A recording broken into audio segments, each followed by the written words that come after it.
qua, fiocco. Dico, un chi sei Juventino, sta felice, sta trafelice. Buonasera a tutti amici. Pareggio del Napoli a San Paolo contro la Roma. Roma provinciale, mi verrebbe da dire. Dai, fiocco. Ma non sta felice, ma non sta pure sciuttendo, cosa. Guarda, ma che si nucatta, sì.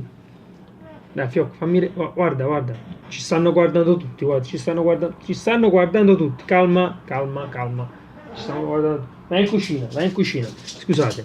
Vai in cucina. Vai in cucina.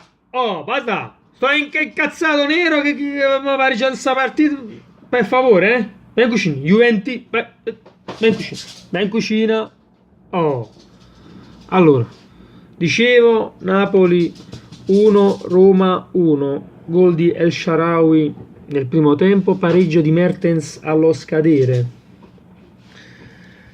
Non c'è tanto da dire su questa partita, posso solo dire che è stata una bella partita. Mannaggia miseria, vabbè. È stata una bella partita. No, non mi devo fare, per favore. È stata una bella partita stasera. Napoli ha tentato di tutto per... e basta, per favore. E sto registrando, non vedi, sto registrando. Basta. Oh, dai.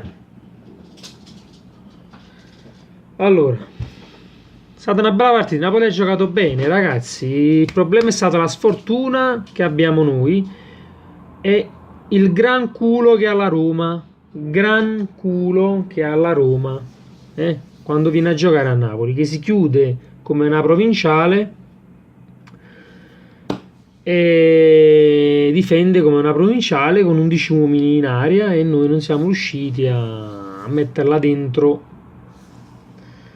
Solo nel finale è successo questo, grazie a una rete di Mertens, un'azione un po' rocambolesca, un grande stop, lancio lungo di Albiol che proprio Steven da bandierina, però fortunatamente Mario Rui l'ha stoppata perfettamente.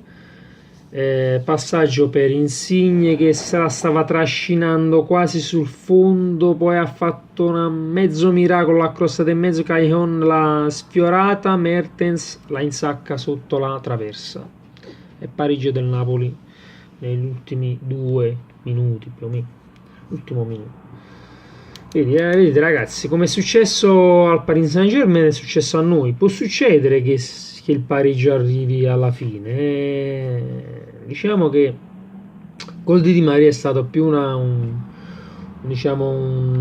posso dire, una bravura del giocatore. Qua invece oltre alla bravura di Mertens c'è stato proprio il cuore di tutta la squadra che ha spinto fino alla fine e ci siamo riusciti.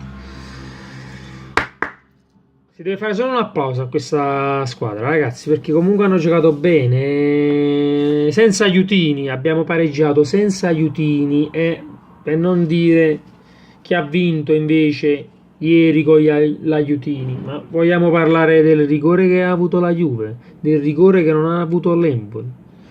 Su Sfassà non parliamo, non ne parliamo perché mi fa solo incazzare, già sto incazzato, porca miseria.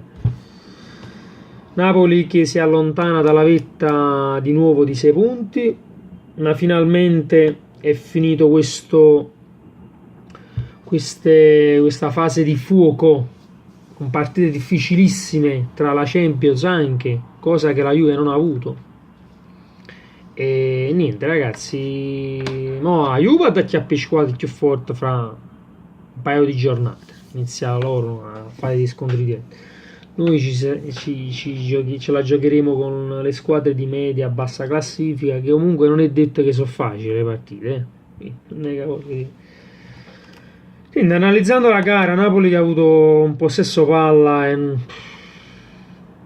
schiacciante, i calci d'angolo penso sono arrivati, se non a 20 siamo là, La Roma che ha avuto un numero altissimo di cartellini gialli, giocavano a fallo, giocavano a provinciali si sono chiusi, ragazzi. Purtroppo questa partita non doveva arrivare dopo la Champions, dopo pochi giorni dalla Champions, però sorteggio onesto che c'è stato, ha fatto sì che ciò accadesse. Ci è andata male anche con la Juve, che avevamo la partita di Liverpool successivamente, magari Kakà con le energie già stavano proiettati per la Champions, è successo adesso anche per la Roma, con la Roma. Vabbè, gol di El Shaarawy. De Shaarawy è stato un po' rocambolesco, cioè s'ha tirata ma l'ha presa proprio con il tacco, secondo me l'ha presa proprio male, e fortunatamente che l'ha presa male l'ha proprio insaccata proprio nell'angolino, batte sul palo e entra dentro. Koulibaly la tira fuori ma ormai già aveva oltrepassato la linea. Se la prendeva col piattone Shaarawy sicuramente Ospina stava centrato, quindi la poteva bloccare, però. È stata fortuna. Come non parliamo delle ultime partite al San Paolo, l'anno passato vabbè, ci è andata pure bene, perché l'anno scorso sull'1-0 c'è stato il 2-0 e il 3-0, quindi vabbè. Comunque ragazzi, forza Napoli sempre, ce non importa proprio, siamo vivi, l'importante è aver pareggiato questa partita, che potremmo averla persa, magari in altre stagioni l'avremmo pure persa questa partita, invece questa volta l'abbiamo recuperata all'ultimo sospiro, all'ultimo respiro, e niente, ci dà la consapevolezza che comunque siamo ancora là per lottare, fisicamente e mentalmente siamo bene.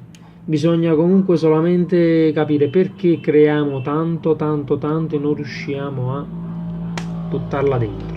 Tante occasioni da gol, ci capite, si sono chiuse 11 di loro, no? Ragazzi, non esiste, si deve buttare questa palla dentro. Ogni 5-6 palle gol noi facciamo un gol, ma forse ne creiamo così tanto, e invece gli avversari nella prima occasione, non nelle poche occasioni, non nelle uniche occasioni, ci castigano. Questa è una cosa che mister Ancelotti deve correggere, i ragazzi pure devono capire dove sta sto problema, perché non è possibile. Sempre forza Napoli, ci vediamo con il prossimo video, non so se farò qualche video infrasettimanale, un po', dipende dallo stato d'animo. Saluti anche dal mio figlioletto Fiocco. Sei pazziani, pazzi che Juventino, ma è napoletano quanto me, lo dimostrerà anche adesso baciando questa sciarpa, dai, siamo due napoletani in Brasile che amano il Napoli e questa maglia, quindi anche le sconfitte non ci demoralizzano e non ci uccidono, ok? Ciao e forza Napoli, lasciate un like, iscrivetevi al canale e cliccate sulla campanella per non perdervi i prossimi video. Ciao ragazzi, un bacio a tutti.